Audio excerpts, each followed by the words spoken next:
Cassil était un orphelin perdant dont la famille a été anéantie par des démons. Cependant, quand il découvre qu'il appartient à une puissante lignée de héros, il cherche l'épée sacrée pour se venger, mais est distrait par des méchants de différentes espèces qui le supplient de tester son nouvel Excalibur sur eux. Un jour, Cassil faisait un match d'entraînement avec son ami Klaus, et Cassil était tellement nul que Klaus l'a mis à terre en quelques secondes et lui a fait la leçon, notant qu'il combat trop directement comme s'il avait une protection contre les intrigues et l'avertissant d'être prudent pour ne pas mourir comme un débutant. Cassil a essayé d'attaquer encore une fois, mais Klaus l'a tourné en dérision et l'a renversé encore une fois avant de dire aux autres chevaliers de la région nommés Gran et Fleg de retourner au travail. Ensuite, Cassil a rencontré son amie, une prêtresse nommée Frey, et ils ont mangé ensemble tout en parlant des bons vieux jours à l'orphelinat où ils chassaient des insectes, que Cassil aimait manger. Cassil lui a raconté comment il se sentait inutile de ne pas avoir pu empêcher l'incident en ville plus tôt dans la journée, lorsque les villageois ont failli déchirer un redouté elfe noir qui est apparu. Mais elle lui a dit de finir son apprentissage pour qu'il puisse devenir un chevalier capable de protéger tout le monde comme il en rêvait. Dans le château, un chancelier nommé Bael informa le roi, qui était un vieux malade alité, qu'il y avait des démons dans la forêt royale, ce qui poussa le roi à lui ordonner d'envoyer des éclaireurs dans cette région immédiatement. Quelques minutes plus tard, un noble nommé Moraham interrompit une réunion de ducs au château concernant le problème des démons et présenta un elfe noir nommé Raït comme son soldat. Les nobles ont commencé à lui reprocher d'avoir amené un elfe noir dans le château, car les humains détestaient leur espèce, donc il les a manipulés pour accepter Raït en leur rappelant qu'il n'y avait aucune loi interdisant aux elfes noirs d'entrer dans le château. Lorsqu'ils ont demandé pourquoi il avait amené Raït là-bas, il a promu Raït et son groupe de mercenaires surpuissants nommés Black Edge comme les éclaireurs parfaits pour gérer leurs problèmes de démons dans la forêt. Bael a demandé à Raït ce qu'il voudrait en échange de leur aide, et l'elfe John Wick a répondu que tout ce dont il avait besoin était le paiement. Encore une fois, Moraham a demandé au chancelier d'utiliser le Black Edge, mais comme les autres nobles n'étaient pas d'accord, la haine étant trop profonde, il a fini par subir une perte et a quitté la pièce. Plus tard dans la soirée, Cassil dînait avec ses 3 amis chevaliers, et ils parlaient tous joyeusement jusqu'à ce que Klaus informe Cassil qu'il partait pour une nouvelle mission, ce qui signifiait que leur entraînement devrait être suspendu pendant un moment. Il a dit à Cassil que son escouade, y compris Gran et Fleg, avait été envoyée pour enquêter sur les apparitions de démons dans la forêt, ce qui a inquiété Cassil, alors il lui a assuré qu'ils feraient leur devoir en tant que chevaliers et reviendraient en un seul morceau.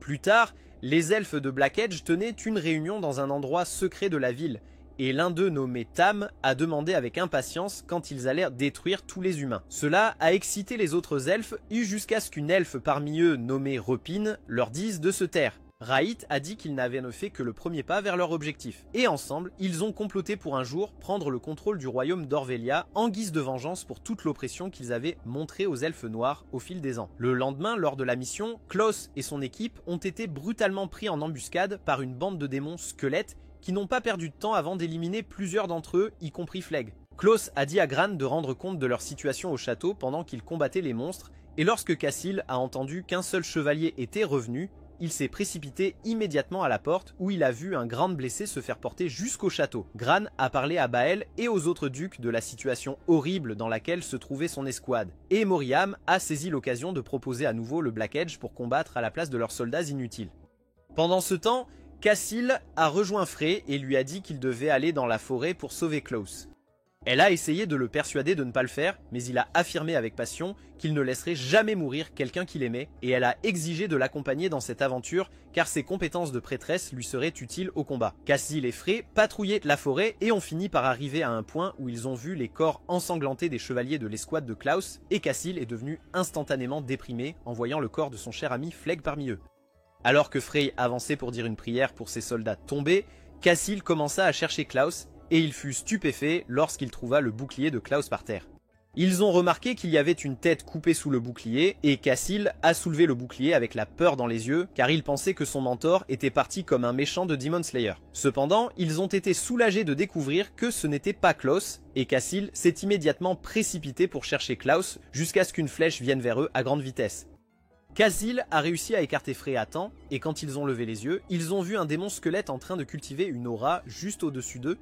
À ce moment-là, une horde de démons squelettes se précipita sur eux, ce qui poussa Cassil à dire à Frey de s'enfuir pendant qu'il les chargeait. Cassil eut un affrontement intense avec les démons squelettes, tandis qu'une mystérieuse dame nommée Maria observait depuis un arbre voisin, et il réussit à bloquer toutes leurs attaques à distance avec son épée avant de repousser 3 d'entre eux d'un coup puissant. Il a essayé de s'enfuir avec Frey, mais Maria est apparue devant lui et a dit qu'elle voulait jouer avec lui avant de libérer une vague d'aura sombre qui l'a poussé contre un arbre. Quand Frey est allé vérifier sur lui, les démons squelettes ont tiré quelques flèches de plus sur eux qu'elle a réussi à bloquer en créant une barrière magique.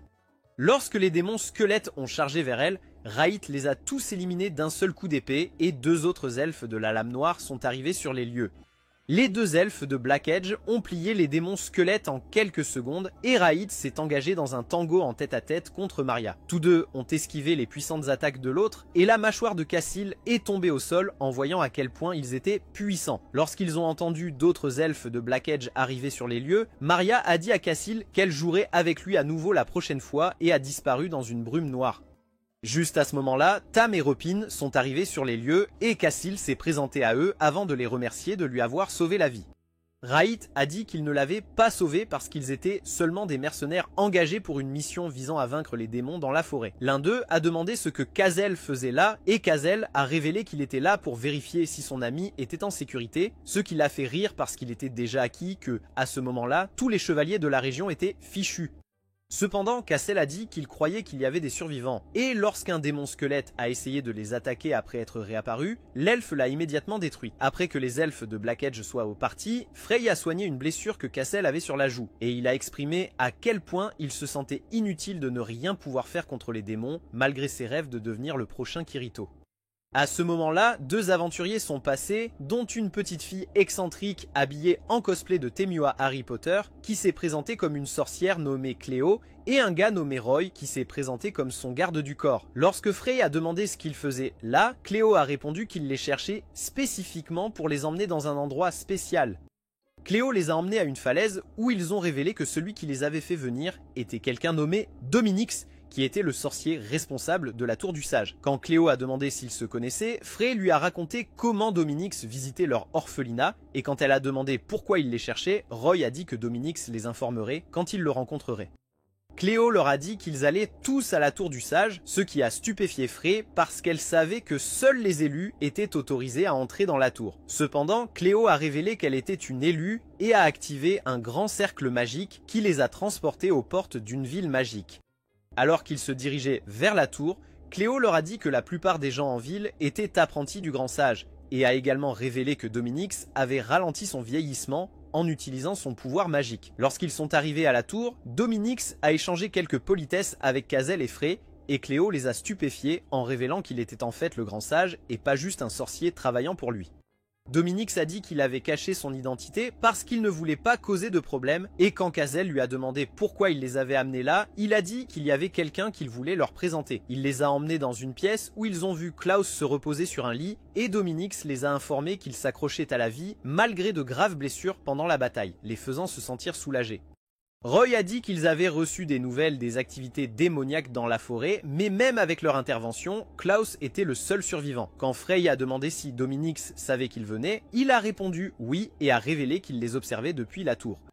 Juste à ce moment, Klaus s'est réveillé et après avoir raconté à Cassel comment les démons ont vaincu son équipe, Cassel lui a parlé des mercenaires et aussi de sa rencontre avec Maria qui s'est enfuie pendant leur combat. Quand Klaus a dit qu'il n'avait pas rencontré Maria, Cassel et Frey ont compris qu'elle n'était pas de mèche avec les démons squelettes et ils ont commencé à se demander qui elle pouvait être jusqu'à ce que Dominix propose de laisser Klaus se reposer pour le moment. Plus tard dans la nuit, Cléo a montré la chambre à Frey et lui a raconté comment la vie à la tour pouvait parfois être ennuyeuse. Et toutes les deux ont joyeusement regardé le ciel étoilé jusqu'à ce que Cléo quitte la chambre. Pendant ce temps, Cassel faisait un peu d'observation des étoiles de son côté et quand Frey est passé, il lui a parlé d'une invasion de démons dans leur village dans le passé où sa mère est morte en le protégeant et a exprimé qu'il ne voulait plus perdre personne. Il s'est levé de l'endroit où il était assis et a déclaré qu'il deviendrait plus fort quoi qu'il arrive. Pendant ce temps, au château, Raed a informé les ducs que lui et son gang avaient accompli leur tâche de tuer les démons et Moriem a enchaîné avec un discours triomphant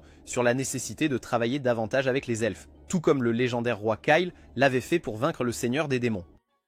Ensuite, Moriem et Raed ont eu leur propre réunion privée où Moriem a comploté pour faire en sorte que les autres ducs lui répondent et Raed a accepté de l'aider dans ses rêves pour faire avancer ses propres plans. Le lendemain, Klaus a dit qu'il voulait retourner à Orvelia dès que possible, et Cassel a tenté de l'arrêter jusqu'à ce que lui et Frey soient convoqués par Dominix, qui les a informés que Cassel était le fils du grand roi Kyle, qui a combattu le seigneur des ténèbres, Ogmund, il y a 100 ans, et qu'il était destiné à hériter de l'épée sacrée, Ea. Cassel a demandé comment il était possible pour lui d'être le fils de quelqu'un qui était vivant il y a 100 ans, et Dominix a dit qu'il expliquerait tout ce qui s'est passé pendant que Kyle était vivant. Ailleurs, Tam a apporté de la nourriture pour ses frères de Black Edge, et il leur a dit que les commerçants étaient au départ hésitants à lui donner la nourriture à cause de son apparence elfique, mais ils ont cédé instantanément quand il a dit qu'il travaillait pour leur Moriem.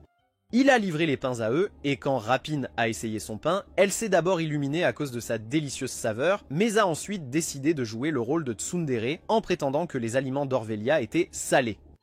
Tam a dit qu'il n'était pas d'accord et a ensuite évoqué le fait que les elfes noirs étaient autorisés à se promener dans Orvelia pendant le règne du roi Kyle, et l'un de ses camarades a dit que c'était à cause de quelqu'un nommé Ilja que les elfes noirs étaient maintenant traités comme des patients atteints de la Covid-19. De retour à la tour, Dominix a raconté l'histoire du roi Kyle en commençant par l'époque où il était encore prince. À l'époque, Kyle a vaincu Ilja lors d'un match d'entraînement et ils ont commencé à devenir amis jusqu'à ce que Dominix intervienne pour reconnaître à quel point ils se sont améliorés.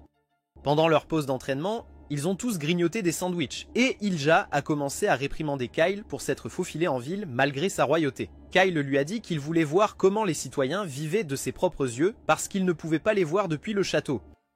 Il a dit qu'il voulait être un roi qui pourrait protéger son peuple et le rendre heureux, et Ilja a dit qu'il serait en effet un grand roi avant de proposer de l'assister pendant son règne avec ses connaissances en technomagie.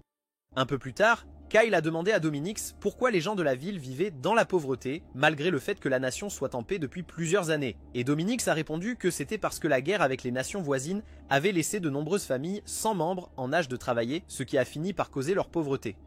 Kyle a étudié et s'est entraîné dur pour réaliser son rêve de devenir un grand roi, et il s'est finalement réuni avec une femme qui partageait son rêve nommée Arlette. À présent, Cassel a été stupéfait quand Dominix lui a dit qu'Arlette était sa mère, et quand Frey lui a demandé comment la mère de Cassel pouvait être vivante il y a 100 ans, il a dit qu'il expliquerait plus tard.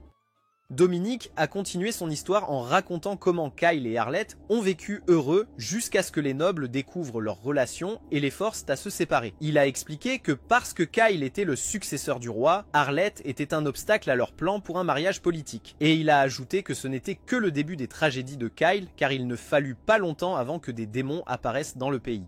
Les démons ont ravagé les villes et les villages, et Kyle a mené son armée pour vaincre les démons encore et encore, jusqu'au jour où son père, le roi Medion, est décédé, lui permettant de devenir officiellement roi d'Orvelia. Le jour de son couronnement, Kyle a déclaré avec audace qu'il vaincrait les démons dans le pays et protégerait le peuple, ce qui a enthousiasmé tout le monde dans la salle, surtout Ilia, qui était maintenant déterminé à tenir sa promesse envers lui. Ensuite, le roi Kyle a rencontré Lorraine, la chef des elfes, et Eatula, le chef des orques, pour former une alliance car il voulait vaincre les démons avec une force combinée.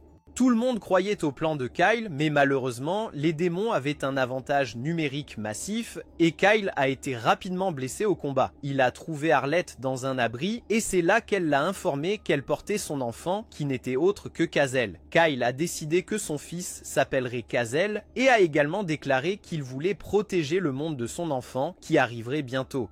En réponse à son souhait, Lua, la déesse de la lumière, apparut et donna à Kyle l'épée sacrée, Ea, pour lui permettre de sauver le monde du seigneur des ténèbres Angmund. Kyle reçut cette épée et informa les chefs des différentes races d'une proclamation que Lua avait faite, disant que lorsqu'un anneau rouge couvrirait la lune, le seigneur des ténèbres apparaîtrait et menacerait le monde. Cependant, il a dit que le seigneur des ténèbres pouvait être vaincu avec l'épée sacrée Ea, et une fois de plus, leur a demandé de l'aider, les amenant à lui prêter allégeance encore une fois. Pendant ce temps, Ilia s'est consacré à son étude de la technomagie. Et dans le présent, Dominix a dit à Frey et Kyle qu'Ilia avait tenté de créer une autre épée sacrée, ce que les habitants d'Orvelia ont qualifié de blasphème contre Lua.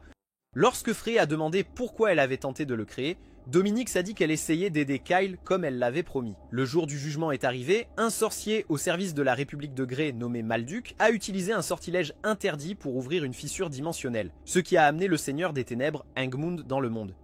Kyle et sa bande sont partis pour vaincre le seigneur des ténèbres, et Ilia, qui avait récemment terminé ses recherches, a poursuivi Kyle, mais a été tué par des démons en chemin. Avec l'aide de ses compagnons, Kyle s'est engagé dans une bataille acharnée contre Angmund. Mais après la bataille, Kyle et Angmund ont disparu, ne laissant que l'épée sacrée sur le champ de bataille. Après ce jour-là, la paix est revenue dans le monde alors que les activités démoniaques diminuaient à travers le pays. Mais Malduk s'est échappé et personne ne savait où était le roi Kyle. Les compagnons du roi Kyle ont fini par sceller l'épée sacrée et ont décidé de garder chacun une clé pour briser ce sceau afin de s'assurer qu'il reste intact jusqu'au jour où le Seigneur des Ténèbres reviendrait. Parallèlement, Ilia a été jugé après sa mort et reconnu coupable de profaner Lua dans une tentative de créer une fausse épée sacrée, ce qui a conduit à la persécution des elfes noirs en Orvelia. Dans la cachette de Black Edge, Tam a exprimé son désir de remonter le temps pour réparer tout pour les elfes, pensant qu'il était Flash ou quelque chose du genre. Et Rahit a dit que le seul moment qui comptait était qu'ils règlent leurs différends avec Orvelia pour tout le sang elfique qu'ils avaient versé. De retour dans la tour, Kazel a demandé à Dominix de lui parler de sa mère, et Dominix lui a dit qu'à l'époque, il craignait que Malduk ne revienne un jour pour invoquer à nouveau le Seigneur des Ténèbres 100 ans plus tard. Ils ont donc endormi Arlette pour un siècle, lui permettant de donner naissance au prochain porteur de l'épée sacrée en Kazel. Cependant, elle a fini par se faire tuer lorsque des démons ont attaqué leur village. Et c'est Dominique qui a envoyé Kazel à l'orphelinat où il a grandi. Dominique a révélé que le soleil nocturne était sur le point de s'intersecter à nouveau avec la lune, ce qui signifiait que le Seigneur des Ténèbres reviendrait bientôt et a souligné que l'augmentation récente des apparitions de démons était due à cet événement imminent. Par pur désir de pouvoir, Kazel a demandé à Dominix comment il pouvait obtenir l'épée sacrée. Et Dominix a expliqué qu'il devait d'abord briser le sceau en rencontrant Lorraine, la grande sage de la forêt d'Elodora. Il a dit à Cléo et Roy de les accompagner dans cette mission, et Cléo était extrêmement excitée parce qu'elle quittait enfin la tour. Cassel et la bande se sont déplacés vers l'entrée et Cléo les a téléportés dans une forêt où Maria se cachait. Cassel et l'équipe sont vite arrivés à Elodora et Cléo a été déçue par le fait que c'était une forêt parce qu'elle pensait qu'ils iraient à Disneyland à la place. Elle a demandé à Cassel ce qu'il ressentait face au fait qu'il était le fils du légendaire roi Kyle.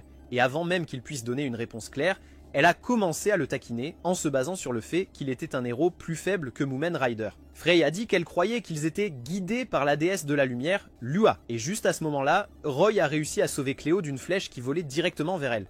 Une horde de démons squelettes est apparue dans la région et Roy a immédiatement chargé vers eux. Frey a tenté de le rejoindre, mais Cléo a dit que ce n'était pas nécessaire et Roy a exécuté des mouvements dignes de Sung Jinwoo qui lui ont permis de détruire tous les démons en quelques secondes. Avant qu'il ne puisse savourer sa victoire, un deuxième groupe de démons est apparu devant lui et ils se sont tous préparés à l'éliminer avec leurs arcs avant d'être abattus de derrière par une elfe archère nommée Céline. Lorsqu'ils se sont approchés d'elle, Céline leur a dit qu'elle les attendait et ne leur a pas offert de chance d'avoir une conversation amicale avec elle avant de leur demander nonchalamment de la suivre pour rencontrer Lorraine. Elle les a conduits à travers la forêt d'Elodora et alors qu'ils s'émerveillaient devant les magnifiques paysages, ils ont rencontré un monstre arbre géant appelé un Tréant qui est passé devant eux. Cassel a demandé à Céline qui elle était, mais au lieu de se présenter, elle lui a impoliment dit de se référer à son maître comme maître Lorraine et non simplement Lorraine. Quand Cléo a répété la question, elle s'est présentée à eux et a dit qu'elle avait été envoyée par Lorraine pour amener Cassel à elle. En avançant, un petit Tréant commença à les espionner derrière un arbre et ils arrivèrent à un point où Roy et Cléo remarquèrent qu'ils étaient observés. Ils commencèrent à entendre des murmures qui suggéraient de quitter la forêt et les paroles de ces êtres mystérieux révélèrent également que Selene était une princesse. Selene a confirmé qu'elle était une princesse et les voix sont devenues si intenses que Cléo a commencé à appeler les créatures pour se battre avec elle. Selene a expliqué que les créatures de la forêt étaient grognons parce que la forêt était sacrée pour elle et qu'elle n'aimait pas l'idée d'accueillir des humains chez elle. Cléo a soutenu que ce n'était pas gentil, mais Cassel l'a interrompu en affirmant qu'ils étaient vraiment des étrangers là-bas et qu'ils devaient se rendre rapidement à Lorraine pour éviter d'aggraver la situation. Alors qu'ils poursuivaient leur voyage, le petit Tran les suivait de derrière. Et ils ont atteint un point où Selene a soudainement disparu. Le chemin devant eux se divisait en deux. Un chemin était dégagé et l'autre était bloqué par des branches. Alors que les héros suivaient le chemin dégagé, l'autre s'est ouvert magiquement et les quatre se sont retrouvés sur une falaise qui était à l'extérieur de la forêt. Le chemin derrière eux s'est soudainement refermé et Cléo a révélé que la forêt d'Elodora était également connue sous le nom de forêt des perdus parce que les elfes et les Tréants jouaient des tours aux voyageurs pour les faire perdre leur chemin. Pendant ce temps, Selene remarqua soudainement que Kazel et ses amis n'étaient pas derrière eux. Alors elle commanda aux créatures de la forêt de rouvrir leur chemin. Lorsqu'ils débattaient, elle utilisa un ton plus léger pour expliquer qu'ils devaient les laisser entrer dans la forêt, parce que Lorraine le souhaitait. En même temps, Kazel et le groupe essayèrent de trouver un moyen de retourner dans la forêt quand le petit tréant nommé Necha est apparu et a proposé de les guider de retour dans la forêt. Cléo a exprimé son manque de confiance en lui, mais Kazel a dit qu'il ne pouvait pas se permettre de rester là, et ils ont suivi Necha de retour dans la forêt où ils ont retrouvé Selene. Selene a commencé à caresser Necha, et quand Cléo l'a entendu appeler son nom, elle a suggéré que Chibi serait un nom bien meilleur pour lui. Selene a remercié Necha de les avoir guidés et a essayé de le mettre en garde contre le fait de traîner avec des humains, mais il a insisté pour les accompagner. Ils sont arrivés à une partie de la forêt où ils ont décidé de camper pour la nuit, et pendant que Cléo se disputait avec Selene pour savoir quel champignon était vénéneux ou non, Kazel a ramassé un champignon au hasard et l'a mangé, laissant Selene stupéfaite par la confiance qu'il avait envers son espèce. Plus tard dans la soirée, Kazel a eu un mignon match d'entraînement avec Necha sous les yeux de tout le monde, et après quelques échanges de leurs bâtons en bois, Kazel a dit qu'il avait besoin de repos. Alors Cléo a pris le relais en tant que camarade de jeu de Necha. Selene a dit à Kazel que Necha s'était attaché à lui parce qu'il voyait quelque chose en lui, et quand elle a demandé qui il était, Kazel a expliqué qu'il était un homme faible, essayant désespérément de protéger ses proches, et a dit qu'il devait rencontrer Lorraine pour obtenir le pouvoir dont il avait besoin pour le faire. Quand Selene est parti faire un tour, le groupe discutait autour du feu de camp et Kazel a dit qu'il avait besoin du pouvoir pour protéger tout le monde, ce qui a poussé Cléo à le rabaisser une fois de plus en évoquant son apparence ordinaire, malgré le fait qu'il soit l'héritier d'une épée avec plus de pouvoir que tous les Bankai dans Bleach. Ils ont également discuté de la possibilité que Maldek revienne, et Cléo a mentionné le fait qu'Angmund n'était apparu qu'une seule fois dans l'histoire, c'était à l'époque de Kyle. Elle a dit que la raison en était que Kyle et ses compagnons avaient réussi à vaincre le Seigneur des Ténèbres avant qu'ils n'entrent dans leur monde, et ils ont décidé que la meilleure chose à faire serait que Kazel obtienne l'épée sacrée avant qu'Angmund ne revienne. Pendant ce temps, Selene se trouvait dans une partie isolée de la forêt, réfléchissant à la façon dont Kazel était différent de tous les autres humains qu'elle avait rencontrés, quand tout à coup, une forte détonation a résonné dans toute la forêt. Kazel et compagnie se sont précipités vers la source du bruit, et là, ils ont vu un arbre possédé causant un chahut. Selene était surprise car les arbres sont normalement des créatures pacifiques, et elle a essayé de les guider vers la sécurité, mais ils ont soudainement rencontré un démon qui a abattu l'arbre en colère. Dans une tentative de venger son camarade tombé, Necha chargea le démon, mais le démon l'attrapa avec ses tentacules et commença à l'écraser. Kazel se précipita pour le sauver, mais fut projeté contre un arbre à proximité, et lorsqu'il essaya de faire une deuxième tentative, Selene entra en mode flèche verte en tirant quelques flèches sur le démon tout en disant à Kazel et sa bande de s'échapper. Cependant, Kazel a dit qu'il ne pouvait pas laisser Necha derrière et tout le monde a attaqué le monstre en même temps, le rendant si furieux qu'il a essayé de séparer la tête de Frey de ses épaules. Kazel a bloqué l'attaque mais a été attrapé par le démon à la place. Et alors qu'il l'approchait de sa bouche, Necha l'a sauvé en poignardant le démon avec son épée en bois, le forçant à le relâcher. En représailles, le démon a complètement anéanti Necha, et pendant que tout le monde regardait sous le choc, Kazel est entré en mode berserk et a déchaîné une série de coups brutaux sur le démon jusqu'à ce que Frey l'arrête. Quand Frey se retourna, elle vit Lorraine les regarder avec une expression préoccupée sur son visage. Quelques minutes plus tard, Kazel se lava le visage après avoir versé 2 seaux de larmes, et Lorraine le remercia, lui et son groupe, d'avoir sauvé la forêt d'Elodora. Cependant, Kazel était encore dévasté par le fait qu'il n'avait pas pu protéger Necha, alors Lorraine le consola en lui disant que Necha était très heureux d'avoir passé du temps avec lui.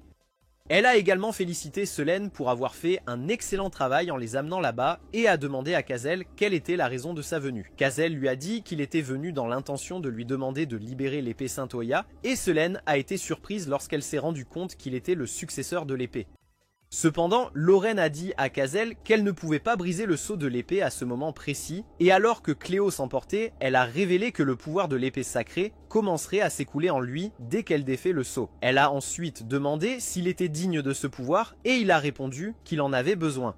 Alors, elle lui a rappelé que le pouvoir de l'épée sacrée était si puissant qu'il pourrait même neutraliser le Seigneur des Ténèbres, ajoutant qu'il pourrait le détruire complètement s'il n'était pas utilisé correctement. Kazel a dit qu'il se fichait de ce qui lui arrivait parce qu'il voulait le pouvoir pour protéger ses proches. Et elle a répondu qu'elle comprenait ce qu'il ressentait avant de dire qu'ils continueraient leur conversation le lendemain.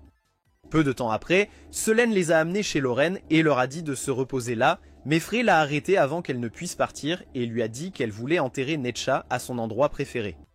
Céline les a emmenés à un certain arbre où ils jouaient tout le temps. Et juste au moment où ils allaient l'enterrer, Lorraine a fait une apparition surprise et a proposé de les aider avec l'enterrement. Avec son bâton, elle a creusé un trou dans le sol et Céline a mis les restes de Nesha à l'intérieur pendant que tout le monde disait de gentilles paroles à son sujet. Ensuite, Lorraine a dit à Céline qu'elle voulait avoir une conversation privée avec elle. Elles sont allées dans un endroit chic de la forêt où Lorraine a demandé à la princesse Intello ce qu'elle pensait de Kazel. Céline a semblé confuse par sa question, alors Lorraine a clarifié les choses en demandant si elle pensait qu'il méritait de recevoir le pouvoir de l'épée sacrée Ea. Céline a dit qu'elle ne savait pas et a demandé à Lorraine pourquoi elle lui posait la question. Lorraine a répondu qu'elle voulait son avis puisque Céline était celle qui passait du temps avec lui et voyait directement sa personnalité. Céline s'est brièvement souvenue de tout ce que Kaiser avait fait pendant leur voyage ensemble, mais a quand même répondu qu'elle n'était pas sûre, alors Lorraine lui a dit d'y réfléchir un peu. Après leur conversation, Céline s'est dirigée vers une partie séparée de la forêt où elle s'est demandé si Kazel avait ce que le roi Kyle possédait et qui attirait les autres à le suivre. Elle pensait qu'un homme qui se laissait submerger par la colère se dirigeait sûrement vers sa perte, et sa réflexion fut interrompue lorsqu'elle vit Kazel traîner autour de la tombe de Nesha. Kazel s'est excusé auprès de Nesha de ne pas avoir pu le protéger même s'il avait vaincu le démon. Il a ensuite exprimé ses regrets d'avoir été consumé par la rage en combattant le démon et a affirmé que ce n'était pas le pouvoir dont il avait besoin. Soudain, une petite plante a poussé sur la tombe de Nesha et Céline est venue lui annoncer que les Treants recevaient généralement une nouvelle vie sous forme de pousse comme celle-ci après être morts. Cependant, elle a été stupéfaite par la rapidité avec laquelle la pousse de Nesha est sortie, et elle a supposé que c'était parce que Nesha essayait de les remonter le moral, ce qui a amené Kazel à le remercier avant de jurer de retrouver sa force une fois de plus. Quelques heures plus tard, ils ont retrouvé Lorraine et les autres, et lorsque Lorraine a demandé à Céline si elle avait pris une décision concernant Kazel, elle a confirmé que oui. Céline a souligné comment Kazel et son équipe se sont précipités pour aider la forêt d'Eladora dès qu'ils ont vu un démon, sans se soucier de leur propre sécurité, ce qui était quelque chose qu'ils ne croyaient pas que les humains étaient capables de faire.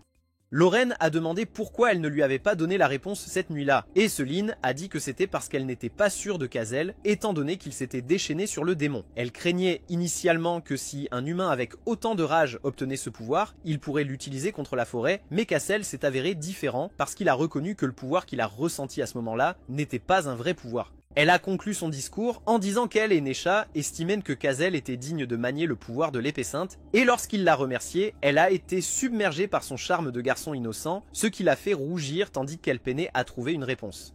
Lorien a demandé de confirmer si Kazel était prêt pour le pouvoir, et quand il a confirmé qu'il l'était, l'expression déterminée sur son visage lui a rappelé Kyle. Elle a raconté à Céline comment elle s'est battue aux côtés de Kyle pour défendre le monde contre le Seigneur des Ténèbres sans aucun conflit racial, puis elle a dit à Kazel qu'elle déferait le sceau. En utilisant la magie, elle a brisé le sceau, laissant une partie du pouvoir de l'épée sainte s'écouler dans Kazel. Ensuite, Kazel a dit qu'il ne se sentait pas plus puissant, alors elle l'a assuré qu'il finirait par ressentir le pouvoir avant de révéler qu'il y avait deux autres sceaux détenus par Eotila, le chef des orques dans la montagne d'Ogria, et Pavel qui était dans la montagne enneigée de Windland. Soudain, ils ont reçu une alerte concernant des démons envahissant la région, et lorsqu'ils sont sortis pour affronter ce démon, ils ont été surpris de voir que c'était exactement le même démon qui avait mis fin au jour de Nesha. Frey demanda comment c'était possible, alors Cléo l'informa que certains démons pouvaient aimer même après que leur tête ait été coupée. Céline tenta d'effectuer quelques mouvements de Hawkeye sur le démon, mais Lorraine l'arrêta et lui demanda de regarder Kazel chargé contre lui. En utilisant un seul coup, Kazel a détruit la majorité des tentacules du démon et l'a poignardé en plein cœur. Ensuite, il a remercié Lorraine pour son aide et Céline a dit à Kazel qu'elle lui faisait confiance ainsi qu'à ses amis. En route vers la montagne d'Orja, Roy a suggéré qu'il s'arrête dans les villes et villages voisins pour recueillir des informations et aussi se ravitailler. Maria a fait une apparition choquante et Cléo a immédiatement ressenti son pouvoir magique écrasant alors qu'elle cultivait son aura devant eux. Elle a lancé une vague de magie noire sur eux et Kazel a réussi à encaisser l'attaque tout en protégeant également ses amis. Quand il a demandé ce qu'elle voulait, elle s'est approchée de lui et a dit qu'elle voulait jouer avec lui. Lorsqu'elle a tenté de lui trancher la tête, il l'a repoussée avec son épée et elle a immédiatement compris que la puissance qu'elle ressentait de lui était celle de l'épée sacrée. Elle l'a poussé sur le côté et a dit que Kyle était le seul censé manier ce pouvoir. Cependant, la grande gueule locale Cléo lui a révélé que Kazel était le fils de Kyle et elle a révélé que le pouvoir de l'épée sacrée était la malédiction de Luna avant de demander s'il avait l'intention de devenir également la marionnette de Lua. Encore une fois, elle a disparu dans une brume noire, laissant tout le monde perplexe. Alors que Kazel et la bande poursuivaient leur voyage vers la montagne Ogria, ils ont traversé un certain pont, et Cléo était excitée de visiter la prochaine ville parce qu'il y avait tellement de bons plats et d'endroits qui en faisaient un lieu touristique de rêve pour elle. Quand ils sont arrivés en ville, Cléo n'a pas perdu de temps avant de dépenser tout l'argent de frais en nourriture de rue. Après s'être gavés, Cléo a suggéré qu'ils visitent d'autres endroits amusants, mais ils ont refusé. Elle a essayé de manipuler en racontant une histoire héroïque sur la façon dont la ville a survécu à une guerre il y a 30 ans grâce au pouvoir de l'amitié, et Roy a suggéré qu'ils trouvent une auberge afin qu'ils puissent se reposer avant de poursuivre leur voyage. Ils ont fini par suivre les souhaits de visite de Cléo, et à la fin, ils se sont rendus compte qu'ils n'avaient plus d'argent liquide. Alors Cléo a suggéré qu'ils trouvent un moyen de gagner de l'argent en ville. Plus tard, elle leur a trouvé un emploi dans une auberge où ils étaient payés et logés gratuitement en échange de leurs services auprès des clients. Ainsi, tous, à l'exception de Cassel, ont passé la journée à travailler au bar. Ce soir-là, Cassel coupait du bois et il se rappela les derniers mots de Maria, ce qui le fit se demander si le pouvoir de l'épée sacrée était vraiment une malédiction. Pendant ce temps, Cléo ne pouvait pas s'empêcher de montrer sa magie aux servantes environnantes. Et la fille, un peu geek, a fini par déclencher un incendie dans le bar. Après s'être fait expulser du bar, l'équipage se trouvait à un endroit de la ville où Cléo boudait. Et Roy expliqua à Cassel et Frey que Cléo était une enfant sauvage parce qu'elle n'avait aucune expérience du monde extérieur. Il leur a également parlé d'une fois où elle a fait exploser un bâtiment, ce qui a poussé Dominix à lui conseiller de mettre son potentiel à profit. Frey a ensuite rejoint Cléo, là où elle se reposait, et Cléo s'est excusée pour le désordre qu'elle a causé avant d'admettre qu'elle aurait aimé avoir une grande sœur comme Frey. Frey était perplexe face à ces mots, alors Cléo a expliqué que sa mère était décédée quand elle était petite. Et bien qu'elle ne se souvienne pas du visage de sa mère, elle se souvenait comment sa mère avait détourné la citation emblématique de Spider-Man en lui disant qu'un grand pouvoir s'accompagne d'une grande tristesse. Elle a dit qu'elle se demandait souvent ce que cela signifiait et qu'elle aurait aimé pouvoir le demander directement à sa mère. Et Frey a dit qu'elle pourrait comprendre ce que sa mère voulait dire si elle pratiquait davantage la magie, car elle croyait que Cléo et sa mère étaient encore connectés. Le lendemain matin, Cassel et Frey se sont réveillés, mais n'ont pas trouvé Roy.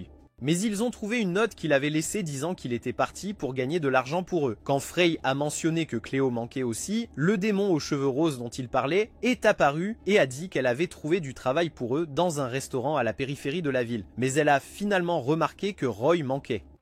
Pendant que Roy était en train de vendre son équipement sophistiqué, Cassel et Frey ont suivi Cléo au restaurant à la périphérie, qui ne ressemblait finalement pas à la version isekai de McDonald's qu'ils attendaient. Là, ils ont rencontré une vieille sorcière effrayante du nom de Madame Wolf qui les a immédiatement soumis à des tonnes de travail acharné. Et après avoir vu la capacité magique de Cléo, elle lui a donné 1000 fois plus de travail que les autres.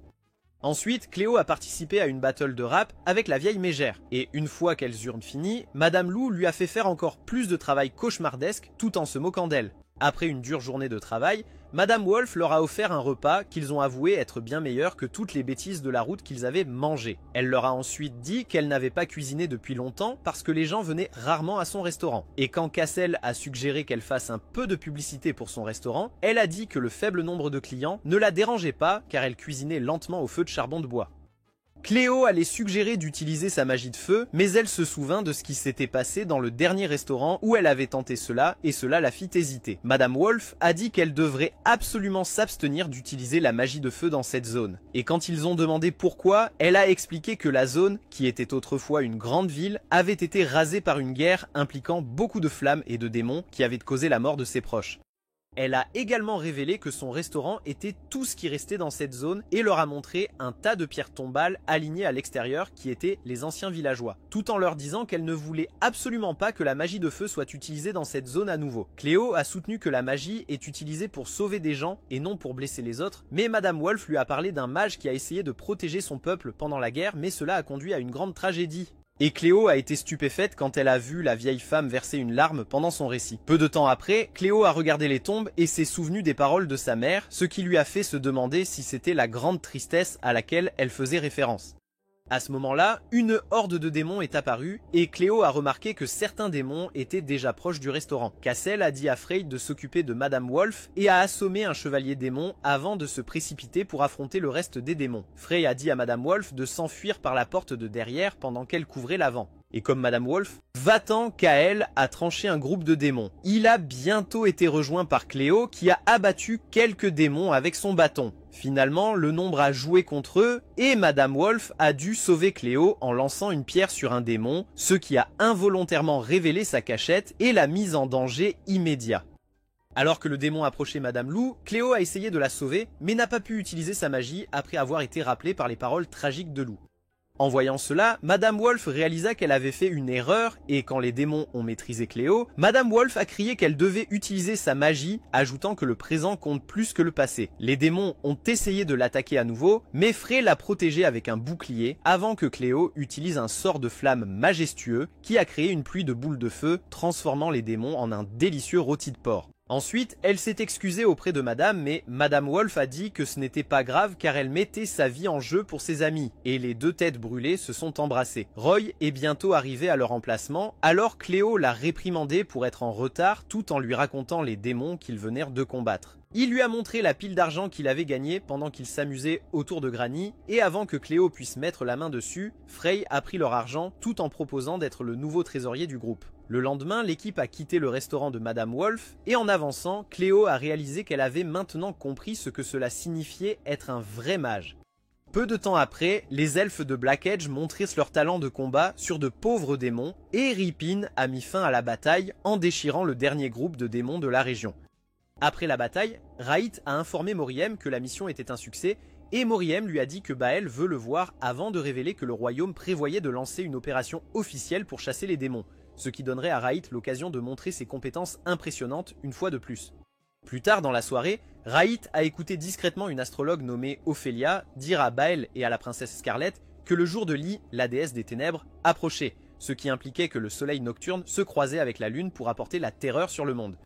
Elle a révélé que les étoiles lui ont murmuré que le seigneur des ténèbres, Angmund, apparaîtrait lors de cette terreur, et Bael craignait que le royaume ne soit cuit puisque Kyle n'était pas là et que leur roi était pratiquement un légume. Mais Scarlett l'a rassuré que les chevaliers défendraient le royaume. Scarlett a dit qu'elle ne laisserait jamais le seigneur démon piétiner Orvelia avant de dire à Ophélia de continuer à lire les étoiles, et alors qu'elle avançait, Raït est venu à leur rencontre. Bael a présenté Scarlett comme la princesse ainsi que la commandante des chevaliers, et après que Scarlett ait complimenté son escouade pour tout leur dur travail pendant les invasions démoniaques, elle a proposé que Black Edge rejoigne les chevaliers. Raït accepta humblement son offre. Alors elle lui demanda de rejoindre les chevaliers pour une réunion générale le lendemain matin avant de partir. Lorsque Raït informa les elfes du bord noir qu'ils rejoindraient les chevaliers, Tam s'inquiéta de l'impact sur leur mission, mais un elfe sournois du groupe expliqua que cela leur permettrait de s'infiltrer plus facilement et de prendre le contrôle du royaume. Raït a ensuite annoncé qu'ils devraient être plus vigilants pour éviter les ennuis, et lorsqu'un elfe a demandé ce qu'il en était de la princesse, Raït a dit qu'elle semblait être une adversaire difficile. Le lendemain, Scarlett a informé les chevaliers des prédictions d'Ophélia, et lorsque Raït est entré dans la pièce, elle leur a officiellement annoncé que lui et son escouade rejoindraient les chevaliers. Un des chevaliers nommé Zéro a discuté de la question en évoquant le cas d'Ilia, mais Scarlett a dit que cela n'avait rien à voir avec Black Edge et a demandé si quelqu'un d'autre n'était pas d'accord avec la décision. Tout le monde a accepté la décision et quand elle a demandé à Zéro s'il était d'accord, il a commencé à agir comme un vrai salaud en se moquant de Raït en suggérant qu'il faisait une chasse aux rats tout en lui donnant un objet de luxe comme acompte. Cependant, Raït a rendu ses bêtises coûteuses et lui a dit que l'argent ne le sauverait pas si des démons faisaient irruption en ville. Scarlett a alors déclaré que les Black Edge étaient leurs amis à partir de ce jour et a interdit à quiconque de leur manquer de respect. Elle a ensuite repris la réunion et lorsqu'elle a demandé à un chevalier nommé Demia des nouvelles informations, Demia a dit qu'elle avait entendu parler de nombreuses apparitions de démons dans la forêt d'Elidora. Scarlett a ensuite demandé l'avis de Raït, qui a suggéré qu'il pourrait envoyer des éclaireurs pour enquêter sur cette zone avant de proposer de réorganiser les chevaliers défenseurs pour protéger plus de personnes, et Scarlett a aimé les idées de Raït. Zéro était tellement dégoûté par l'idée que des elfes noirs rejoignent les chevaliers qu'il est allé se plaindre à son père, qui était l'un des nobles. Cependant, les choses ne se sont pas passées comme il le souhaitait car les nobles lui ont dit qu'ils n'avaient pas le choix puisque Black Edge était leur meilleure option pour défendre Orvelia et son père était également d'accord. Le lendemain, Tam est allé en ville et a été surpris de voir que tout le monde en ville le traitait soudainement comme Justin Bieber grâce à l'aide de Black Edge à tuer des démons et il a décidé de prendre le WZZ mais il a finalement atteint une ruelle où des humains armés ont bloqué son chemin. Il a résisté à l'envie de les abattre quand il s'est souvenu des ordres de Raït et il s'est enfui à la place. Peu après, il s'est retrouvé coincé et des voyous l'ont blessé avant de le jeter au sol. Avant qu'il ne puisse l'achever, son camarade de Black Edge l'a sauvé et les a effrayés. Le camarade a remarqué qu'il avait de la fièvre et une gentille fille humaine que Tam avait rencontrée dans une boulangerie a proposé d'appeler un médecin, mais le camarade de Tam a refusé en disant qu'il ne voulait pas causer de problème avant d'emporter Tam. Quand ils sont arrivés à la planque de Black Edge, Raït a félicité Tam pour s'être retenu, et quand Tam s'est moqué des humains qui l'ont attaqué, Raït a réalisé qu'ils avaient été envoyés par Zero. Plus tard dans la soirée, Raït a raconté l'incident à Moriem, et Moriem a expliqué que Zero était un candidat pour les fiançailles de la princesse Scarlet, ce qui le rendait toujours désespéré de gagner ses faveurs. Moriem a supposé que Zero était jaloux de Raït, et lorsque Raït a souligné que les plans de Zero pour expulser Black Edge seraient mauvais pour leur projet, Moriem a dit qu'il alerterait les nobles tandis que Raït cherchait des preuves. Le lendemain, Raït a parlé de l'incident à Scarlet et elle s'est excusée avant que Zero ne passe pour se moquer de lui. Lorsque Raït est retourné à la base de Black Edge ce soir-là, Ripin lui a montré la lame de l'un des assaillants de Tam et il a immédiatement reconnu le blason sur la lame comme étant celui de Zero, alors il s'est précipité dehors. Quelques heures plus tard, Raït, accompagné de Ripin, a intercepté le wagon mobile de Zero et l'a menacé jusqu'à ce qu'il finisse par avouer. Raït a ensuite dégainé son épée, mais avant qu'il ne puisse couper ce déchet en 2 morceaux puants, le père de Zero a surgi et lui a demandé d'épargner son fils. Alors Raït leur a conseillé de rester loin de ses amis. Quand ils sont retournés à leur base, Tam a remercié Raït d'avoir fait le boulot de Batman à sa place, et Raït l'a assuré que ces idiots ne les embêteraient plus. Quelque temps plus tard, Raït et Ripin ont contemplé les étoiles, et Ripin s'est souvenu comment elle pleurait toutes les larmes de son corps après que des Orveliens aient tué leur mère. À l'époque, Raït avait promis qu'ils se vengeraient pour leur mère, et de retour au temps présent, Ripin a dit qu'ils avaient fait du chemin, ce qui a fait que Raït a regardé un objet mystérieux en acquiesçant. Quelques jours plus tard, Cléo et le reste de la bande se promenaient dans une forêt en s'amusant comme d'habitude, quand une fille bizarre est sortie d'un buisson et les a regardés avant de s'enfuir. Finalement, ils sont arrivés dans un village à proximité où ils ont rencontré un gars nommé Andel, qui s'est présenté comme le maire du village avant de leur dire que son bâtiment était autrefois une salle communautaire mais qu'il était maintenant un abri. Cassel a demandé ce qui s'était passé, alors il a expliqué qu'une ville voisine avait été attaquée par des démons, ce qui a poussé les citoyens à fuir dans leur village. Frey a vu une dame se blesser en essayant de soulever une bûche, alors elle l'a soignée et Handel a été ravi de se rendre compte qu'elle était une prêtresse. Il leur a dit que les villageois travaillaient ensemble pour construire de nouvelles maisons, mais a souligné qu'il manquait de main d'œuvre. Alors Frey a proposé d'aider avec l'équipe. Quelque temps après, Frey a rencontré des filles dans le refuge et les a aidées à tresser leurs cheveux. Alors qu'elles tressaient leurs cheveux, la mystérieuse fille de la forêt est entrée dans la pièce et Frey a essayé de commencer une conversation avec elle, mais la fille s'est enfuie. Une des petites filles présentes a dit à Frey que le nom de la fille mystérieuse était Élise et a révélé qu'elle était une introvertie extrême qui ne parlait ni ne riait avec personne. Frey a demandé des informations sur ses parents, mais la fille lui a répondu qu'ils n'étaient pas dans les environs et a laissé entendre qu'ils étaient peut-être décédés. Pendant ce temps, Élise était dans le jardin admirant quelques fleurs quand Frey est arrivé et l'a embrassée tout en utilisant sa magie pour essayer de lui remonter le moral.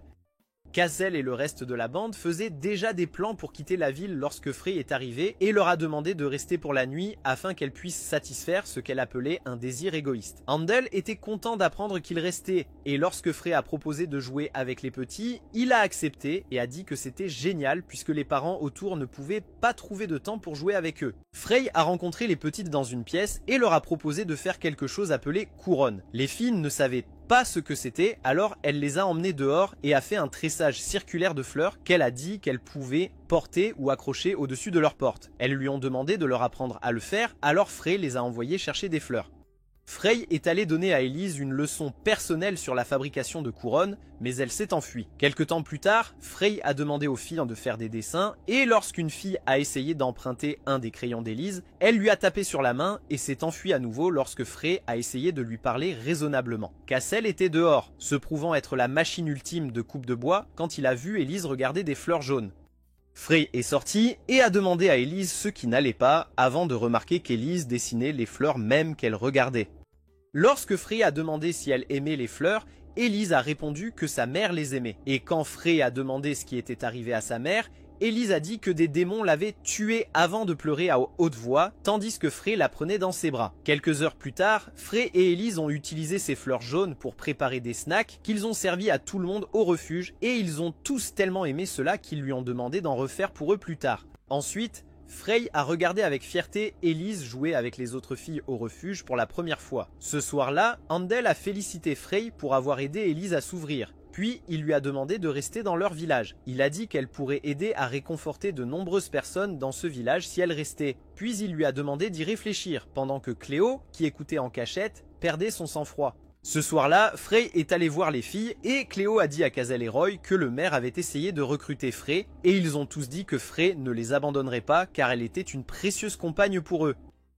Entre-temps, Frey est allé border Elise, mais Elise s'est soudainement réveillée et l'a supplié de rester. Le jour suivant, Andel et le reste des adultes ont dit au revoir à l'équipe de Kazel, et après cela, Elise a emmené Frey dans une grange et l'a enfermé de l'extérieur. Frey a essayé de la convaincre d'ouvrir les portes, mais Elise a dit qu'elle voulait qu'elle reste avec eux pour toujours et s'est enfuie.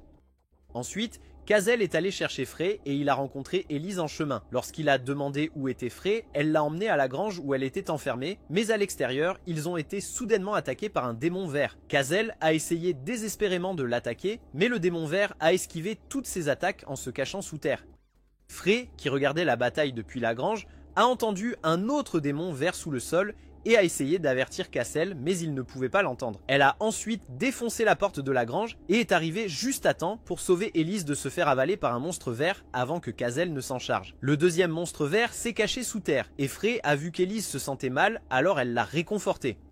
Quand Frey a regardé dans les yeux d'Elise, elle s'est souvenue de sa rencontre avec Kazel, et lorsque le monstre vert a attaqué à nouveau, Frey a affirmé qu'il ne perdrait jamais contre les démons, et elle l'a repoussé avec une explosion magique avant que Kazel ne l'achève. Ensuite, ils ont rencontré les villageois et leur ont dit au revoir après leur avoir parlé des démons, tandis que Frey a promis à Elise de revenir un jour pour qu'ils puissent préparer d'autres collations. En sortant du village, Kazel et la bande ont joué ensemble et ont mangé plein de délicieux biscuits. Quelques jours plus tard, Cassel et l'équipe sont arrivés dans une ville ravagée par des démons et Cléo a immédiatement remarqué que quelque chose n'allait pas, mais a déterminé exactement quel était le problème. Ils ont repéré une personne se tenant dans la zone et Cassel est allé lui parler pensant qu'il s'agissait d'un villageois. Mais quand il s'est approché de lui, la personne a soudainement essayé de l'attaquer. Mais Roy l'a arrêté avant qu'il ne puisse faire de dégâts en jouant un coup franc avec sa tête. Et quand Cassel a demandé à Roy avec inquiétude pourquoi il venait de brutaliser l'homme, Roy a révélé que c'était un mort-vivant. Quand le mort-vivant s'est relevé et a tenté d'attaquer à nouveau Cassel, Roy l'a achevé une bonne fois pour toutes en le décapitant. Et la bande a bientôt remarqué qu'ils étaient entourés par une horde de morts-vivants. Ils ont remarqué une lumière brillante scintillant dans la forêt voisine. Et suivant les ordres de Roy, tout le monde s'est immédiatement dirigé vers la lumière, à l'exception de Cléo qui les a couverts en créant un mur de feu entre eux et les morts-vivants. Ils ont rencontré un homme nommé Johan qui leur a pointé la lumière et il leur a dit de faire attention car les morts-vivants réagissaient aux bruits forts et aux voix, même à l'intérieur. Roy a demandé à Johan pourquoi les morts-vivants se trouvaient dans cette région et Johan a fait semblant d'être surpris par le mot mort-vivant. Alors Roy a changé de sujet en demandant depuis combien de temps tout ce désordre durait. Johan a dit que le cauchemar avait commencé lorsque des démons avaient envahi leur village et que, pendant cette attaque, plusieurs villageois avaient été tués mais que la plupart d'entre eux avaient réussi à s'échapper. Cependant, quelques-uns d'entre eux, y compris Johan, n'ont pas réussi à sortir et ils avaient tous tellement peur des démons qu'ils se sont enfermés chez eux. Peu de temps après, les démons sont partis, emmenant les morts vivants avec eux, mais peu après, les villageois qu'ils pensaient morts sont revenus, et Johan et le reste des villageois survivants étaient les contents de les voir revenir, jusqu'à ce qu'ils commencent soudainement à les attaquer, laissant Johan comme seul survivant. Johan a dit que lorsque les monstres ont attaqué, il avait barricadé les fenêtres et rassemblé de la nourriture, ce qui lui avait permis de survivre tout seul. Pendant le discours de Johan, Frey a remarqué des fleurs jaunes dans le coin qui étaient exactement du même genre que celles qu'Elise avait dit que sa mère aimait, ce qui l'a amené à dire le nom Elise. Dès qu'elle l'a dit, Johan lui a demandé comment elle savait pour sa fille et a également demandé si Elise était vivante. Frey lui a dit avec joie qu'elle n'était pas seulement vivante, mais qu'elle se réfugiait dans un village voisin et Johan poussa un soupir de soulagement avant de lui dire qu'ils ont été séparés le jour de l'attaque. Cléo a suggéré de l'emmener la voir, mais il a dit qu'il ne pouvait pas quitter cet endroit. Et Cassel a essayé de discuter de sa décision, mais Roy lui a dit de laisser tomber. Quand Johan a demandé ce qui les avait amenés au village, Cassel a révélé qu'ils essayaient de trouver leur chemin vers la montagne Ogria. Alors il a suggéré de passer la nuit chez lui, car il était trop dangereux de partir à ce moment-là. Il a également promis de les emmener sur le chemin de la montagne Ogria le lendemain matin. Et Cléo essayait de s'opposer à l'idée de passer la nuit dans un village infesté de zombies, mais Roy disait qu'il serait plus sûr pour eux de partir le matin. Dans leur chambre ce soir-là, Cassel a demandé ce que les morts vivants étaient, alors Roy a expliqué qu'il s'agissait de cadavres en mouvement. Et Cléo a ajouté qu'il y avait eu des cas mentionnés dans les archives de la bataille des plaines de Galoa il y a 100 ans, où des morts se sont relevés et ont commencé à attaquer les vivants, tout comme dans la série The Walking Dead. Elle a également révélé que les morts vivants étaient contrôlés par des démons et a commencé à se sentir bouleversée par le fait qu'elle n'avait pas étudié les archives d'il y a 100 ans un peu plus, en raison de la décision soudaine de Dominix de la faire accompagner Cassel. Cassel a demandé à Roy comment il savait autant de choses sur les morts vivants, et Roy a dit qu'il avait aussi recherché cela une fois à la Tour du Sage. Frey a commencé à se sentir mal à l'idée que les morts vivants qui entouraient la région étaient autrefois des humains, alors Roy l'a remise à sa place en lui disant qu'il n'y avait aucun moyen de les réparer puisqu'ils étaient déjà morts. Cléo a dit qu'il ne pouvait pas laisser les morts vivants errer dans la région, ce qui a poussé Roy à demander si elle avait l'intention de les tuer elle-même avant de lui rappeler que leur objectif principal était de poursuivre l'épée sainte. Plus tard dans la soirée, Johan a sorti un couteau et quand Cassel l'a entendu se promener dans la maison, il s'est immédiatement levé pour enquêter. Cassel l'a suivi jusqu'au sous-sol du bâtiment où il a vu Johan informer un mort-vivant attaché qu'il gardait nommé Lisa qu'Elise était toujours en vie. Johan a parlé à ce monstre enragé comme si elle était sa maîtresse et a essayé de lui donner un pain, mais elle l'a jeté par terre. Cassel ne pouvait pas croire ce qu'il venait de voir, mais au lieu d'interrompre la folie de Johan, il a choisi de s'éloigner. Quand Cassel est retourné dans sa chambre, il a partagé ce qu'il avait appris avec l'équipe, et malgré ses tentatives d'être un bon garçon et d'avoir laissé le vieux fou s'en tirer en gardant un mort vivant, Roy a suggéré qu'ils interrogent Johan. Quand Johan est sorti du sous-sol, ils lui ont demandé au sujet du mort vivant dans le sous-sol. Il a donc expliqué que Lisa était la mère d'Elise et quand elle est décédée, il a capturé son corps et l'a gardé là. Puis il a agi de manière paranoïaque en suggérant que Lisa était seulement malade et non morte. Mais Roy lui a dit qu'il n'y avait aucun moyen de la ramener. Johan a dit qu'il ne pouvait pas quitter Lisa et Frey lui a parlé d'Elise. Mais il a quand même suggéré qu'il devait être avec Lisa. Cassel lui a ensuite donné un discours d'encouragement sur l'importance de la famille et l'a encouragé à se réunir avec Elise. Alors il a demandé un moment seul avec Lisa. Il a essayé d'avoir une conversation avec le zombie au sujet d'Elise, mais Lisa s'est libérée d'une de ses entraves et l'a effrayé au point qu'il se soit souillé. Les gars l'ont aidé à la rattacher et Roy lui a dit qu'il n'avait pas d'autre choix que de la mettre au repos en lui transperçant le cou, ce qui a fait perdre la tête à Johan. Juste à ce moment-là, une horde de morts vivants est passée par la maison et l'équipe s'est précipitée pour les affronter. Johan a pleuré en disant que le zombie n'était pas Lisa car il ne se souvenait pas d'Elise et il a finalement réussi à lui trancher le cou. À l'extérieur de la maison, Cléo a détruit plusieurs des monstres morts vivants avec de la magie de feu avant que Cassel ne rejoigne le combat et en tranche quelques-uns en affirmant qu'il protégerait tout le monde.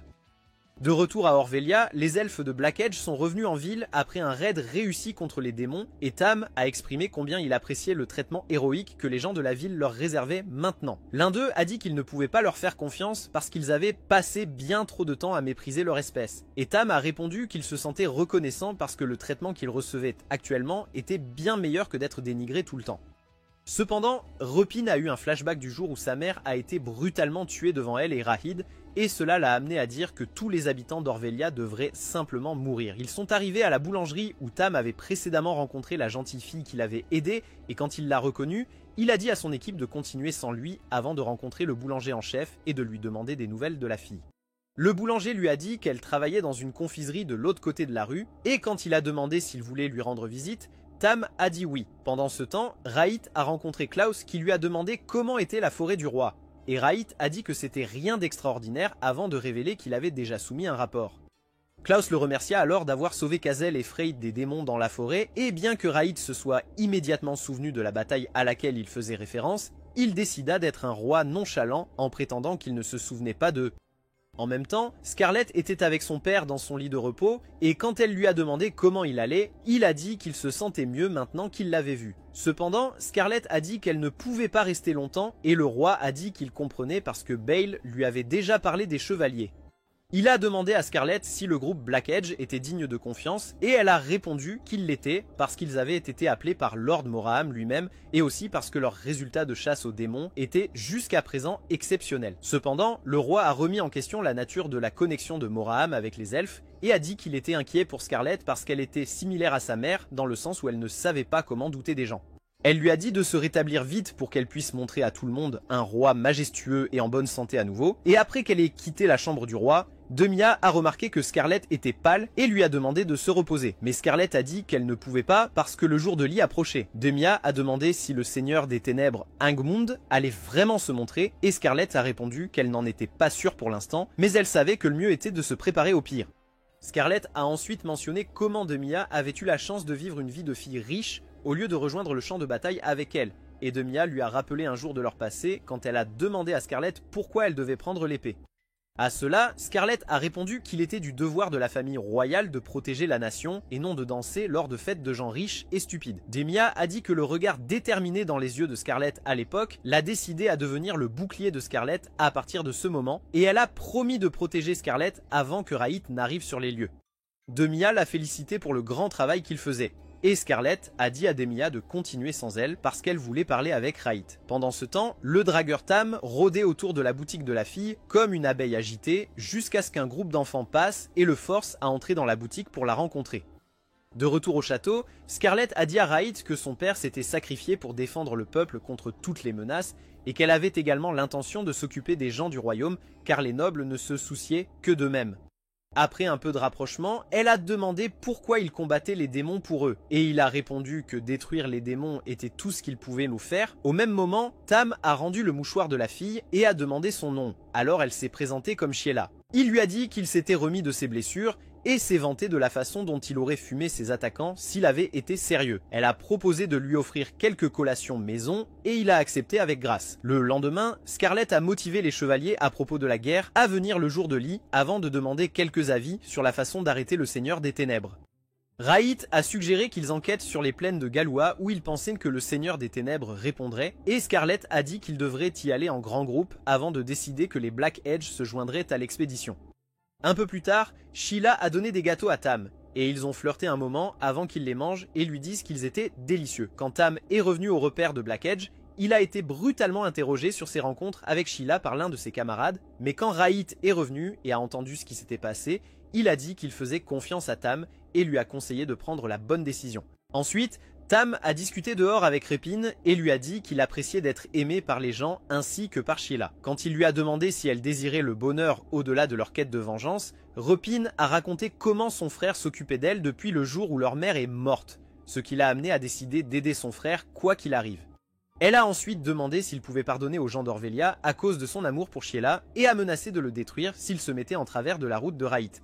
Le lendemain, Tam a rencontré Sheila et lui a offert des fleurs pour un gâteau avant de lui expliquer qu'il détestait son anniversaire parce que, quand il était jeune, des soldats orveliens ont tué sa famille ce jour-là. Sheila a alors demandé pourquoi il combattait les démons pour Orvelia et Tam a répondu qu'il ne le faisait pas pour Orvelia, mais plutôt parce qu'il avait l'intention de transformer le monde en un monde sans souffrance, tout comme Thorfinn dans Vinland Saga.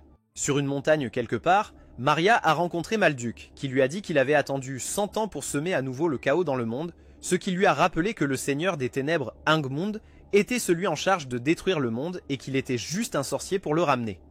Cependant, Malduc se délectait toujours de sa folie en affirmant que son seul désir était de regarder les pauvres humains stupides danser jusqu'à leur tombe comme ils l'ont fait il y a 100 ans. Il se souvenait alors d'une époque dans le passé où il était sorcier pour la République de Grey, se consacrant à ses recherches dans une tentative de sauver leur roi qui mourait des suites d'une maladie. À l'époque, un chevalier nommé Théo a dit à la princesse qui s'appelait Jane qu'il allait bientôt partir en guerre et a promis qu'il reviendrait finalement. Jane a dit qu'elle se demandait parfois comment serait la vie si elle n'était pas née royale et leur moment romantique a été interrompu par Malduc qui a accusé Théo de séduire la princesse. Théo a dit qu'il avait l'intention de donner sa vie pour le pays et Malduc a dit que c'était une excuse faible car la guerre était déjà sur le point de commencer. Théo a mentionné que Malduc avait trop d'influence dans les affaires intérieures et Malduc a conseillé à la princesse d'être plus judicieuse dans le choix d'un partenaire romantique. Lorsque le roi est mort, Jane a pleuré sans cesse et dans une tentative de la réconforter, Malduc a proposé de ramener le roi à la vie en utilisant une magie interdite qu'il avait récemment créée lors de ses recherches.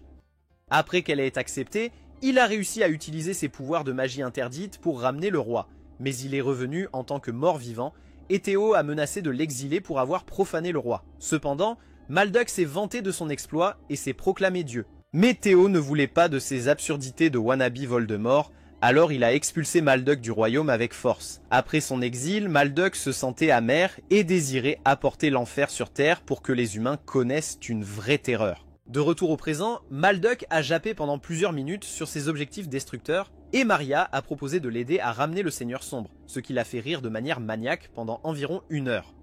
Ailleurs, Kazel et la bande ont atteint le territoire des orques et Cléo a parlé de la bizarrerie des orques qui aiment la guerre. Ils ont entendu des cris de bataille dans la région et en allant enquêter, ils ont rencontré un chaman orc nommé Kola ainsi que son subordonné nommé Dale, combattant des orques morts-vivants. Kola a détruit certains des orques morts-vivants avec des explosions magiques, mais soudain l'un des morts-vivants est apparu derrière lui et a essayé d'attaquer. Il a bloqué l'attaque de l'ennemi en déployant un bouclier magique et Dale a éliminé le mort-vivant avec sa propre explosion magique. Dale a demandé à Kola pourquoi il était venu seul, mais avant qu'il ne puisse répondre, certains des orques morts-vivants ont commencé à réapparaître. En voyant cela, Kazel a immédiatement sauté et a sauvé Kola en abattant un énorme zombie orc avant que Cléo n'utilise une pluie de flammes pour détruire tous les orques morts-vivants environnants. Après la bataille, Kola a remercié Kazel et la bande de les avoir sauvés et lorsque Dale a essayé de les empêcher d'entrer plus loin dans les terres orques, Kola a dit à Dale qu'il les attendait depuis 3 jours déjà. Il a ensuite demandé pardon au nom de son étudiant impulsif et a fait une prière aux esprits ancestraux de la Terre avant de les laisser entrer. Plus tard, Kola a expliqué à l'équipe qu'il savait que Kazel allait venir parce qu'il avait reçu des nouvelles des esprits ancestraux dans son rêve sur la façon dont Kazel apporterait de l'espoir au monde dans un futur chaos. Kazel a ensuite demandé à voir le chef orc Eoltola pour annuler le sceau de l'épée sacrée, mais Kola a dit qu'Eoltola était déjà mort depuis longtemps et a ajouté que le chef actuel nommé Seg devait avoir reçu des instructions d'Eoltola à ce sujet. Lorsque Kazel a demandé à rencontrer Seg, Dale a dit que Seg interdisait aux humains d'entrer sur leur terre en raison d'un incident passé où un sorcier avait transformé leur peuple en zombies. Cependant, Kazel a insisté pour rencontrer Seg, alors Kola a décidé de l'emmener chez le chef et a dit qu'il se battrait pour le protéger si Seg devenait fou et les attaquait. Dale a essayé de le convaincre du contraire, donc Kola a expliqué qu'il devait aider l'héritier de l'épée sacrée comme il l'avait été instruit dans le rêve.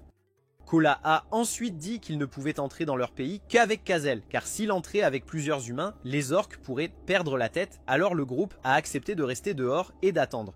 Après que Kazel soit parti avec Dale et Kola, l'équipe s'est amusée à l'entrée jusqu'à ce que d'autres orques arrivent et essaient de les attaquer. Cléo et Frey les ont dissuadés, mais ensuite ils ont vu que Cléo avait dessiné des ordures sur l'une de leurs runes sacrées, alors ils se sont remis en colère. Pendant ce temps, Kola a présenté Kazel au chef Seg, et après que Kazel leur ait parlé de son objectif, Seg a demandé à Kazel de le vaincre comme moyen de prouver qu'il est l'héritier légitime de l'épée sainte.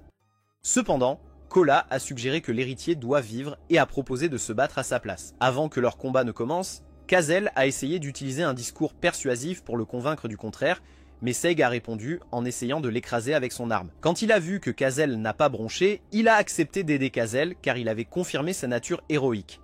Seg l'a ensuite dirigé vers leur sanctuaire sacré pour récupérer quelque chose et lui a dit que c'était un endroit brutal qui le testerait. Juste à ce moment-là, des orques sont arrivés et ont présenté le reste de l'équipage de Kazel comme une bande de criminels de bas étage qui avaient profané leur fontaine. Seg a ensuite précisé qu'il serait pris en otage et a stipulé que si Kazel mourait au sanctuaire sacré, il tuerait ses amis également. Un peu plus tard, Kola a emmené Kazel à l'entrée du sanctuaire sacré et a révélé que seuls les élus étaient autorisés à aller plus loin avant de révéler que le sanctuaire était un lieu sacré utilisé par les chamans pour l'entraînement. Il lui a également dit de trouver un autel sacré au fond du sanctuaire où un test lui serait donné avant de lui conseiller de garder un cœur fort. Entre-temps, Cléo a mentionné le fait que les orques n'avaient pas pris son bâton et Roy a dit que c'était parce qu'il les voyait comme de la chair à canon qu'il pouvait abattre quand il le voulait. Cléo a remarqué que l'endroit était calme maintenant que toute l'agitation s'était calmée et Frey a dit qu'elle se demandait si les orques étaient des gens paisibles dans des circonstances normales. En même temps, Kazel a traversé un tunnel sombre et a finalement atteint l'hôtel, mais là, il a entendu une voix qui lui a demandé qui il était. La voix lui a ensuite demandé de montrer son cœur, en demandant s'il avait un cœur faible ou un cœur fort. Il a fini par être submergé par la voix, mais juste à ce moment-là, il a entendu une voix beaucoup plus calme qui l'appelait. Soudainement, il a été transporté dans un royaume sombre avec une porte, et quand il a ouvert la porte, il s'est transformé en une version beaucoup plus jeune de lui-même, qui était rentré à la maison pour retrouver sa mère, Arlette. Arlette lui a dit que le dîner était prêt, et pendant qu'il se régalait de son dîner, elle a suggéré qu'il fasse une promenade plus tard, ce à quoi il a consenti. Pendant ce temps, les orques gardiens qui avaient capturé les coéquipiers de Kazel se moquaient de l'idée qu'une fouine comme Kazel puisse être l'héritier et en conclure qu'il mourrait avec ses amis. Mais Cléo ouvrit à nouveau sa grande bouche et leur dit que Kazel était le véritable héritier de l'épée sainte puisqu'il avait déjà brisé un sceau. Roy lui dit de se taire, mais elle répondit qu'elle était déterminée à les voir pleurer à ce sujet plus tard. Frey a dit qu'elle était inquiète à propos de la nature du test, mais Cléo a dit qu'elle aimerait bien l'essayer elle-même parce que ça avait l'air intéressant. Roy a dit qu'elle passerait un sale moment, et Cléo a demandé aux gardes ce qui se passerait si quelqu'un d'autre que le véritable héritier entrait dans le sanctuaire. Les gardes lui ont fait la sourde oreille pendant un moment, et Cléo les a harcelés avec encore plus de questions stupides jusqu'à ce qu'ils l'informent, elle et son groupe, qu'ils allaient être déplacés à un autre endroit pour être trop agaçants. De retour au sanctuaire sacré, Kazel jouait avec sa mère dans un jardin fleuri, et ensuite, il a dévoré quelques sandwichs maison. Il a dit à Arlette qu'il avait beaucoup de choses à lui raconter, et quand elle a demandé ce que c'était, il s'est rendu compte qu'il avait oublié tout ce qu'il voulait lui dire. Arlette a dit qu'il avait beaucoup de temps pour s'en souvenir, et Kazel a dit que cela faisait longtemps qu'il n'avait pas passé de temps avec elle comme ça. Cependant, Arlette a dit qu'il passait du temps comme ça tous les jours, et il était d'accord, tandis que Kala attendait fidèlement à l'entrée du sanctuaire. Le reste de l'équipe a été déplacé dans une tente, et alors qu'ils attendaient là, Frey a exprimé son inquiétude pour Kazel, ce qui a poussé Roy à lui assurer qu'il reviendrait. De retour dans le monde des rêves, Kazel a commencé à se sentir somnolent après avoir joué avec maman, et quand il a essayé de lutter contre le sommeil, il est soudainement revenu au moment où il a retrouvé Arlette pour la première fois. Il a essayé de rejouer les événements comme avant, mais il s'est vite souvenu de la mort d'Arlette. Arlette a essayé de le rassurer que rien n'allait mal, mais il a vu un souvenir beaucoup plus clair de sa mort. Et quand il a dit à haute voix à l'esprit que sa mère était morte, il s'est retransformé en adulte. L'esprit ressemblant à Arlette a essayé de le convaincre de rester dans ce souvenir heureux avec elle, où il n'avait aucun souci. Mais Kazel a affirmé qu'il devait obtenir l'épée sainte coûte que coûte pour pouvoir sauver les personnes en danger. La fausse Arlette lui a rappelé qu'il ne pourrait jamais la revoir s'il partait, mais Kazel a dit qu'il ne voulait plus jamais perdre quelqu'un avant de quitter la pièce. Lorsqu'il s'est réveillé dans le monde réel, Kazel a vu l'esprit du chef Eotola qui l'a félicité d'avoir surmonté ses illusions et lui a révélé qu'il aurait été piégé dans cette illusion s'il avait cédé à ses désirs. Eotola, lui, a alors souhaité bonne chance dans ses futures batailles et lui a donné un talisman spécial, qu'il a ensuite ramassé. Ensuite, Kazel est retourné avec Kala pour rencontrer le chef Sieg, et quand Kazel a donné le talisman à Sieg, le chef l'a utilisé pour annuler le deuxième saut de l'épée sacrée. Cléo a de nouveau embêté Kazel avec des questions sur s'il pouvait se sentir entrer en mode ultra instinct, mais encore une fois, il a dit qu'il ne pouvait rien ressentir.